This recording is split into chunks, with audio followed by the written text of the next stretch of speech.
ต้องขอขอบใจ FC ทุกคนที่สนับสนุนซ่องสวรรค์บรรณาด้วยดีเสมอมาได้ท่านผู้ชมเพื่อจะได้รับวิดีโอใหม่ๆมาให้ท่านผู้ชมได้รับชมในตอนต่อไปพี่น้องนี่เข้ามาเบื้องในโอ้นี่แหละพื้นสีไม้ลายมือของคนเราที่นี่กำลังก่อสร้างพี่น้องผ่านมาก็เคยเห็นที่ว่าพญานาคที่สำเร็จเรียบร้อยบัดนี้มาเห็นตัวจริงถือว่าสวยงามอีหลีกำลังตกแต่งกำลังติดก็ได้เข้าแบบเทแบบมาแล้วจะได้มีการขัดโอ้สวยงามเลยพี่น้องเอ้ยต้องขอขอบใจ FC ทุกคนที่สนับสนุนงามพี่น้องเอ้ยต้องขอขอบใจทาง FC ทางภายในและต่างประเทศและก็คนลาวที่อยู่ต่างประเทศเข้ามารับชมเลยสบายดีพี่น้องพบกันเส้นเก่าเส้นเคยกับทีมงานช่อง YouTube สวัสดิ์บรรณาชาแนลนี่กับวันนี้จะนำพาท่านผู้ชมไปรับชมอัปเดตความคืบหน้าในการก่อสร้างกรมมะเรียนที่อยู่วัดภูสวงเทพนิมิตธาตุฝุ่นหรือว่าวัดธาตุฝุ่นพี่น้องนี่ตอนนี้ข้าพเจ้าก็ใช้เวลาว่างๆตอนนี้ก็12 โมงกว่าจะนำพาท่านผู้ชมไปรับชมฝุ่นคนจะมีการก่อสร้างกรมมะเรียนอยู่ทางเบื้องหน้าพี่น้องตอนนี้ข้าพเจ้าอยู่กลางเดือนแล้วจะบัดนี้จะนำพาท่านผู้ชมเข้าไปเบื้องไหนพร้อมๆกันว่าจะเป็นแบบใดในปี 2026ในปี 2025ข้าพเจ้าก็ได้นำพาท่านผู้ชมไปรับชมและอยู่ในช่วงก่อสร้างนั้นนี่บัดนี้มาปี 2026จะเอาบรรยากาศมาให้ท่านผู้ชมอีกเท่านึงนี่ดูเบื้องในโอ้ถือว่าวัดธาตุฝุ่นนี่ขึ้นกับเมืองจันทบุรีนครหลวงเวียงจันทร์พี่น้องก็ถือว่าบรรยากาศในกว้างขวางพอสมควรเป็นที่ผู้จัก หลายคนนอกจากนั้นแล้วยังเป็นใจกลางนครหลวงเวียงจันทร์ที่มีทั้งแขกภายในและต่างประเทศเข้ามารับชมซึ่งเป็นสถานที่ท่องเที่ยวทางด้านวัฒนธรรมนั่นเองพี่น้องนี่ก็ถือว่าเห็นว่าสวยงามนี่ก็จะเป็นนานาสาระสามัคคีธรรมนั่นเองพี่น้องอยู่ในจุดนี้วันนี้จะนำพาท่านผู้ชมพูดแหละเข้าไปเบิ่งจุดเฉพาะเพื่อนก่อสร้างกรมมะเรียนหรือว่าบ่อนไหว้พระนะพี่น้องในโซนเบื้องนี้ก็จะเป็นประตูออกทางเบื้องถนนนี้แต่ว่าส่วนหลายเพื่อนก็บ่ได้เปิดพี่น้องเลยเพราะว่าทางเข้าวัดธาตุฝุ่นนี่ก็มี3เส้นทาง1เส้นทางนี้2ทางเบื้องนี้และ3ทางไปทางประตูใสพี่น้องมี3เส้นทางเข้านี่ก็จะเอาภาพทางเบื้องนอกให้ท่านผู้ชมก่อนวันนี้จะย่างเข้าไปเบื้องในนี่เพื่อนก่อสร้างสถานที่โอ้ถือว่าคืบหน้าไปหลายพี่น้องมาในปี 2025นี่ถือว่าบรรทัดท่านเพิ่นยังบ่ทันได้ทาสีแต่มาในปี 2026ก็ได้ทาสีและนี่ก็จะเป็นท้ายๆเดือน1นี่ก็เป็นวันที่27เดือน1 2026พี่น้องจะเข้าไปเบิ่งเมืองในว่าความคืบหน้าจะเป็นแบบใดต้องขอขอบใจ FC ทุกคนที่สนับสนุนช่องสวรรค์บรรณาด้วยดีเสมอมาได้ท่านผู้ชมเพื่อจะได้รับวิดีโอใหม่ๆมาให้ท่านผู้ชมได้รับชมในตอนต่อไปพี่น้องนี่เข้ามาเบื้องในโอ้นี่แหละพวกนี้กรมมะเรียนกรมมะเรียนภายหลังสำเร็จเพิ่นก็จะได้เอาพระพุทธรูปปฏิสังขรณ์มาอยู่ในจุดนี้บัดนี้ครับบัดนี้จะย่างไปทางเบื้องนี้ก่อนเบื้องเพิ่นเฮ็ดสร้างพี่น้องโอ้มาตอนนั้นกำลังเข้าแบบมาตอนนี้นี่เพิ่นก็เฮ็ดได้หลายแล้วดิพี่น้องแต่พวกข้าเองก็เป็นครั้งแรกในชีวิตที่เราเห็นอยู่ในช่วงกำลังก่อสร้างเพิ่นเข้าแบบพี่น้องเข้าแบบแล้วก็เททางในกระสาน เป็นตะแกรงนะเป็นตะแกรงตะนั่งก็จะเป็นสลิดหลายพอสมควรละเป็นทาสีที่เรียบร้อยนี่ก็จะเป็นพญานาคคือว่าพญาศรีสัตนคราชสุดๆใหญ่ๆเนาะเป็นพญานาคกอดเกี่ยวขึ้นนี่ไปเบิ่งจุดหนึ่งที่ว่าสวยงามหมดพี่น้องอยู่ในช่วงกำลังก่อสร้างนั่นเองนี่ก็จะเป็นสร้างเนาะสร้างมาสุดก่อนนี่เป็นกำลังได้แกะแบบเข้าแบบพี่น้องเข้าแบบแล้วเทปูนไปเบิ่งสร้างเพิ่นกำลังเฮ็ดลุยสีไม้ลายมือของคนเราเองพี่น้องเลยสวยงามอีหลีนี่ก็จะเป็นคล้ายๆกับหัวพญานาคเป็นบัวสบายดีกำลังลุยเนาะ มาซึกก่อนท่านกำลังก็แบบนี้มาโอ้แล้วหลายเลยเด้นี่ก็จะเป็นพญานาคเนาะกำลังเห็ดใกล้จะแล้วล่ะมันก็จะเป็นหลังคามุงด้วยดินขอมีสร้างอยู่เทิงคนพี่น้องเห็ดทุกมือเลยเนาะ นี่เป็นแบบมาแล้วมาติดใส่นี่ผู้ชมนี่จะเป็นแบบนี้บ่ที่เพิ่นเอามาติดใส่นี่นะสังเกตแบบนี้เพิ่นจะเป็นแม่แบบมาละโบแม่นมาเพราะว่าเพิ่นสิมาแกะอยู่ในนี้เพิ่นจะเป็นแล้วเพิ่น เป็นแบบเป็นเก็ดแล้วมันก็มาติดใส่นี่ใส่ปูนจับแบบสิพี่น้อง แบบคือแกะเอาได้แบบ เป็นแบบเทใส่แบบก่อนไหมบ่ นั่นแหละ แล้วแกะออกเนาะเพิ่งจะแกะเอาเพิ่ง อ๋อ ปั้นเพิ่งจะปาดบอกออกมา หมายความว่าเทแล้วเพิ่นกับปาดอยู่นั่นเนาะ นี่แหละ ปีนตัวนี้ลงมานี่บ่แม่น เออ นี่ระแบบ ขึ้นมา ปุ๊บเป็นสีมังพี่น้องนี่คือว่าสวยงามเลยพี่น้องเป็นสีไม้ลายมือของคนลาวที่นี่กำลังก่อสร้างพี่น้องผ่านมาก็เคยเห็นที่ว่าพญานาคที่สำเร็จเรียบร้อยบัดนี้มาเห็นตัวจริงถือว่าสวยงามอีหลีนี่กำลังตกแต่งกำลังติดติดเลย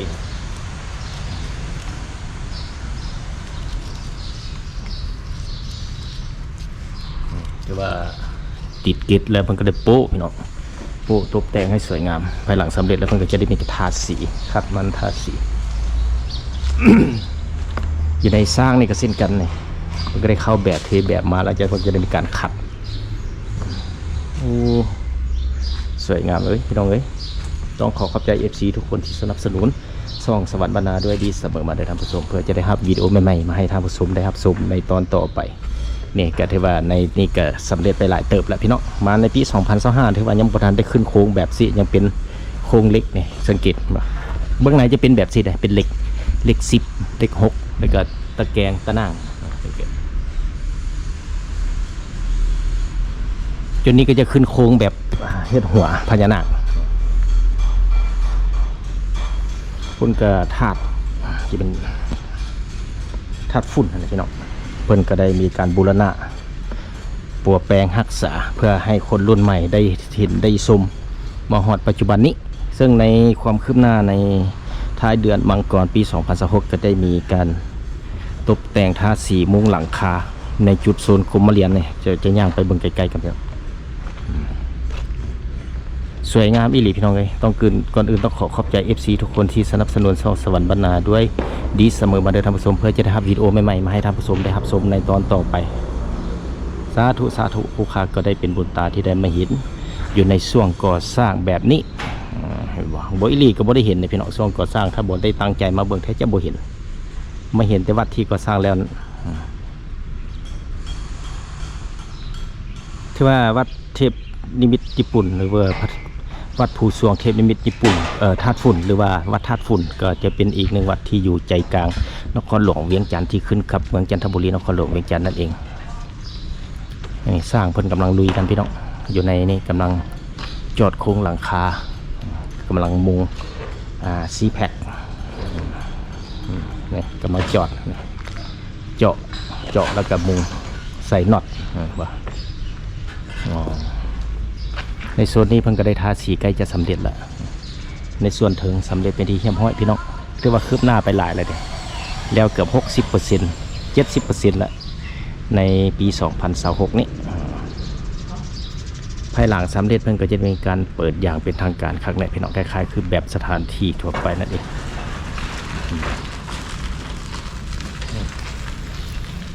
บัดนี้จะออกไปทางเบื้องนอกเอาภาพโดยรวมให้ท่านผู้ชมอีกบัดนึงจะไปเบิ่งจุดที่ บนที่เพื่อนก่อสร้างสำเร็จแล้วจะมีบ่อนกรมเรียนอยู่เบื้องนี้เนาะเพื่อนก็ได้มีการปรับปรุงแล้วข่าวมาว่า 2026 นี่เพื่อนมีการอัปเดตทาสีปัวแปลงใหม่สวยงามจะเอาเป็นมุมกว้างแบบนี้บอกกว้างขวางพี่น้องมีต้นไม้อ้อมรอบนะสังเกตมีต้นพร้าวต้นอื่นๆเต็มนะจะเป็นบ่อนที่สถานที่หนึ่งที่เป็นบ่อนท่องเที่ยวนอกจากนั้นเรามีต่างประเทศแต่พี่น้องมารับชมท่องเที่ยวตลอดนี่ในจุดนี้ก็จะเป็นพญานาคหงส์ยืนอยู่จุดนี้งามพี่น้องเลยต้องขอบใจทาง FC ทางภายในและต่างประเทศและก็คนลาวที่อยู่ต่างประเทศเข้ามารับชมในช่องสวรรค์บรรณานั่นเองสวยงามบ่พี่น้องสีไม้ลายมือของคนลาวล้วนๆพี่น้องเลยส่วนในเบื้องนั้นก็จะเป็นกุฏิเลยพี่น้องเป็นกุฏิหรือบนคูบานอนประมาณนี้ถ้าว่าผิดขอโทษขออภัย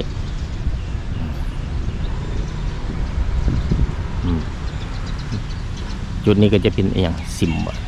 บ่แม่นจะเป็นกุฏิเช่นกันวันนี้ข้าพเจ้าจะไปโอ้เพิ่นปิดบ่พี่น้องน่าจะเข้าบ่ได้ก็บ่เป็นหยังก็สามารถไปรับชม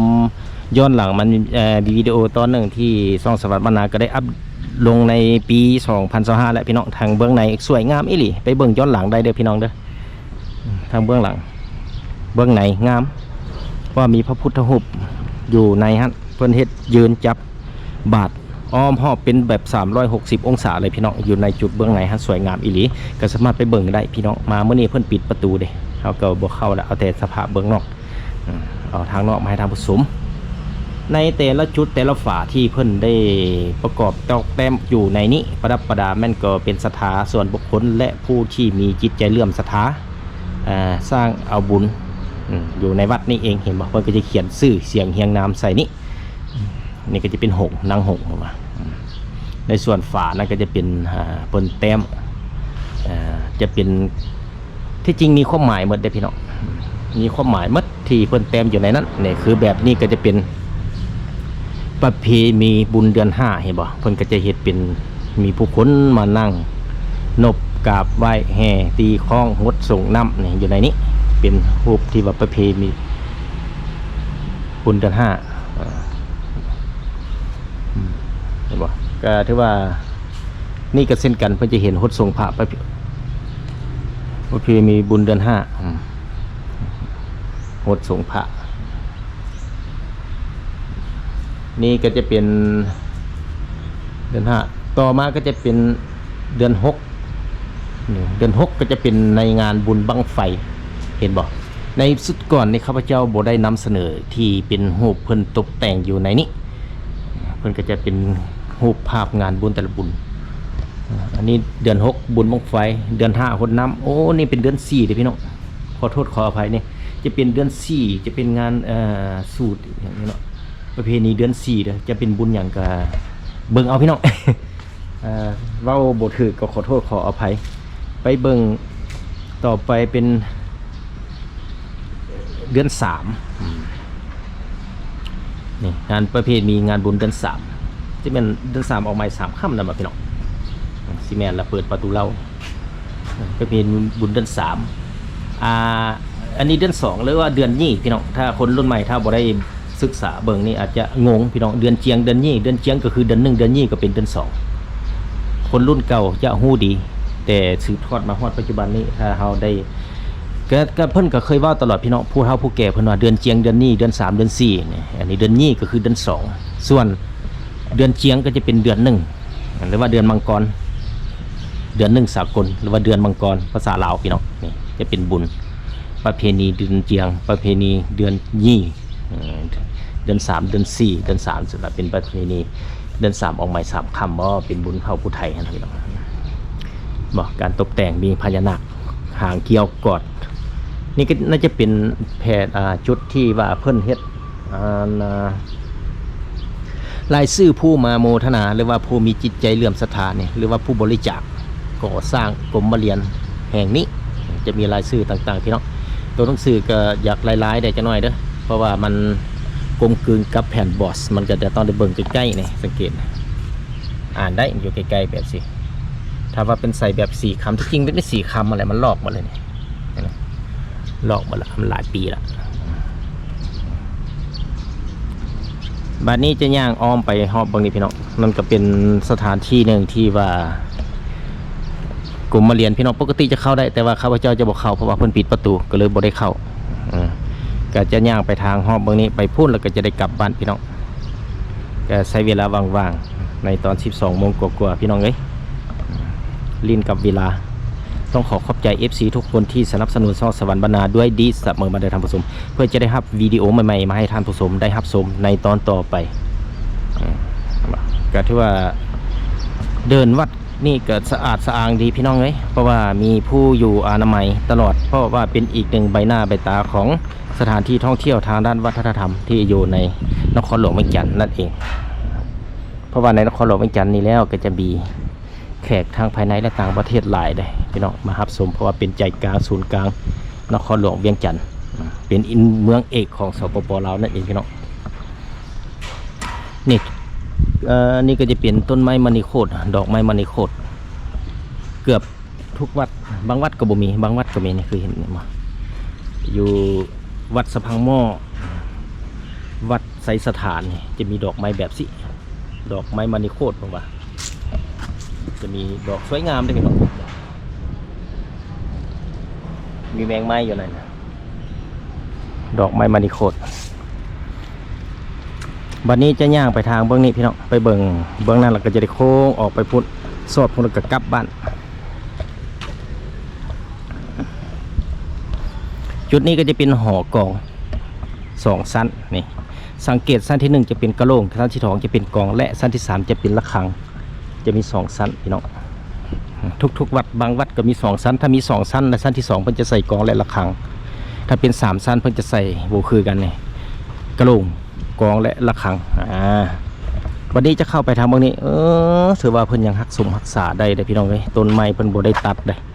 ถ้าว่ามันโดกมันผุลงเพิ่นก็จึงจะได้หอนออกเพิ่นก็จะปะให้เป็นร่มเย็นดีนั่นเองพี่น้องนอกจากนั้นแล้วอยู่ในวัดดังกล่าวนี่ก็เป็นอีกหนึ่งสถานที่ที่เป็นบ่อนพักผ่อนหย่อนกายของพนักงานอื่นๆและสาขาขายบางทีก็จะมากายมาแว่ก็ได้สมพักผ่อนในยามตอนบ่ายๆพี่น้อง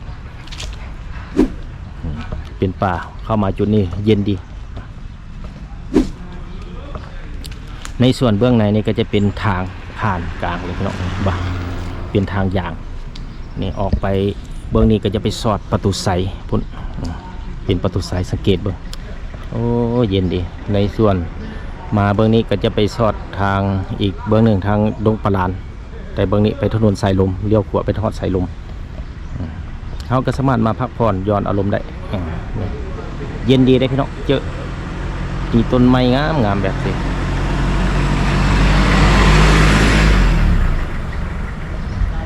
นี่จะเป็นตูบ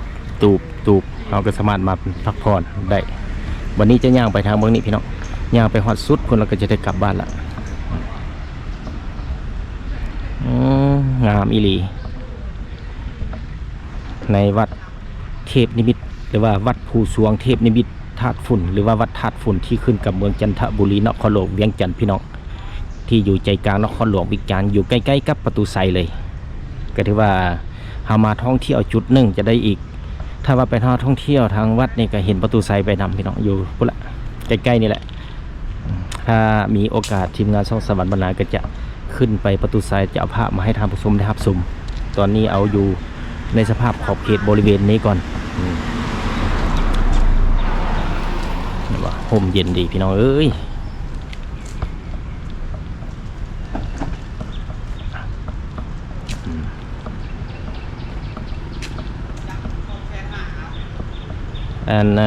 บัดนี้นี่ไปอ้อมเบิ้งนี่พี่น้องนี่ก็จะเปลี่ยนเห็นบ่อยู่ในจุดสารสมาธิธรรมนี่พี่น้องเอ้ยเพื่อนก็จะได้มีรูปเลยมีรูปเจ้าอาวาสวัดผู้ที่มีชื่อเสียงโด่งดังอยู่ภายในวัดนั้นเพื่อนก็จะเป็นรูปปั้นมาอยู่ตามจุดนี้ไปเบิ่งใกล้ๆว่าโอ้สาธุก็ได้มาเห็นพี่น้องก็ถือว่าเป็นพระครูพุทธวงศ์สาปริสายาณมูนิพระอาจารย์ใหญ่ปรีชาสุธรรมโกษานี่เพิ่นสตาในปีวันที่10 เดือน 6 1913และมรณภาพวันที่10 เดือน 6 2003ก็ถือว่ารวมอายุได้91 ปี70 พรรษาสาธุพี่น้องนี่เพิ่นก็เฮ็ดเป็นรูปปั้นแล้วมาปฏิสังขรณ์อยู่ในนี้คล้ายๆคือแบบนั่นแหละพี่น้องคือล่าสุดแกผู้ชมก็สามารถไปเบิ่งได้เป็นคือพระอาจารย์ใหญ่มหาบุญมาสิมพรหมพี่น้องเพิ่นก็ได้ประดิษฐ์แบบนั้นรูปหล่อรูปปั้นแบบสันพี่น้องก็สามารถไปเบิ่งวิดีโอย้อนหลังได้ในทีมงานช่องสวรรค์บรรณาก็ได้อัปเดตลงอยู่ในช่องไปดีเฉพาะแล้วพี่น้องเพราะว่าผ่านมาก็เห็นแต่รูปปั้นในตัวจริงเขาก็บ่เคยเห็นเลยก็เคยได้เห็นมาละบาทนี่นะที่ไปที่มาเพิ่นก็จะได้ปฏิสังขรณ์ว่าเพิ่นบอกไว้ว่าจะเอาอยู่จุดใดวัดใดก็แล้วแต่เพิ่นผู้มรณะไปนั้นดีเว้าไว้เมื่อก่อนว่าจะอยู่วัดใดเท่านั้นแหละถือว่าเลาะมานี่ได้แต่เครื่องเดียวได้พี่น้องกับทีมงานช่องสวรรค์บรรณาก็เอาแต่เครื่องเดียวมาให้ท่านผู้ชมได้รับชมกันแล้วกันแต่ว่าเป็นวัดที่กว้างใหญ่พอสมควรอีหลีในส่วนบางนั้นก็จะเป็นสิม เป็นสิมพระพุทธรูปแล้วเดี๋ยวเบื้องนี้ก็จะเป็นบนเตาหล่อพี่น้องเตาหล่อแล้วไปอยู่จุดเบื้องนั้น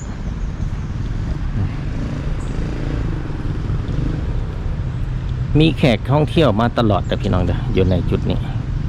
ซึ่งเป็นอีกบึงบรรยากาศที่สวยงามอยู่ในกลางเมืองนครหลวงเวียงจันทร์นั่นเอง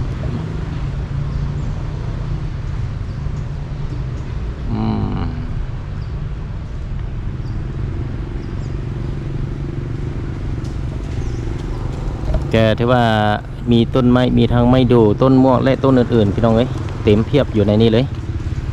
บัดนี้ก็จะพอละย่างไปฮอดครบจุดบางนี้ก็จะได้กลับบ้านละ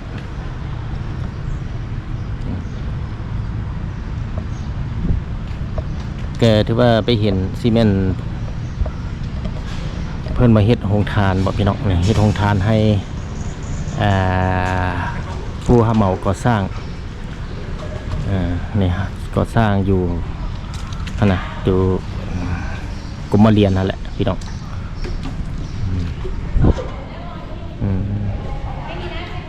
เบิ่งสิสอบถามเพิ่นก่อนเพิ่นเฮ็ดอีกจัง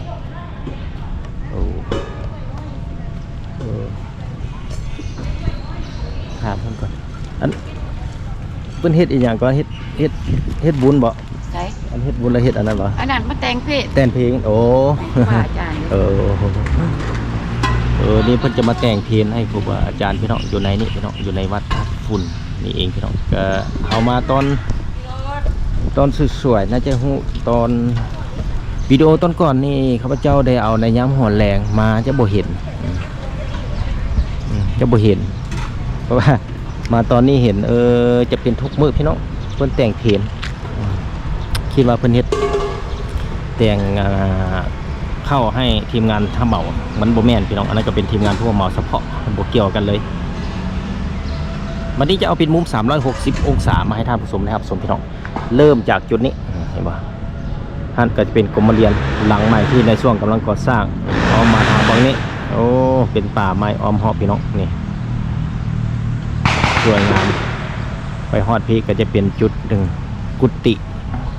ขอโทษจะเป็นสิมอยู่จุดบางนั้นท่านก็จะเป็นเตาหล่อออกไปโค้งหอบบางนี้จะมาครบหอบ360องศามาฮอดที่ศาลาสามัคคีธรรมนั่นเองพี่น้องเป็นจังได๋ท่านผู้ชมนั่นก็เป็นการนำเสนอสภาพภายในวัดภูสวงเทพนิมิตรธาตุฝุ่นหรือว่าวัดธาตุฝุ่นนอกจากนั้นแล้วก็จะเป็นจุดหนึ่งที่ว่าได้ท่านผู้ชมได้รับชมการก่อสร้างกรมเรียนหลังใหม่ที่อ้อมพระธาตุฝุ่นอยู่ในนั้นมาฮอดนี้ก็นำเสนอวิดีโอขอจบเพียงเท่านี้พบกันใหม่ในตอนต่อไปขอขอบใจ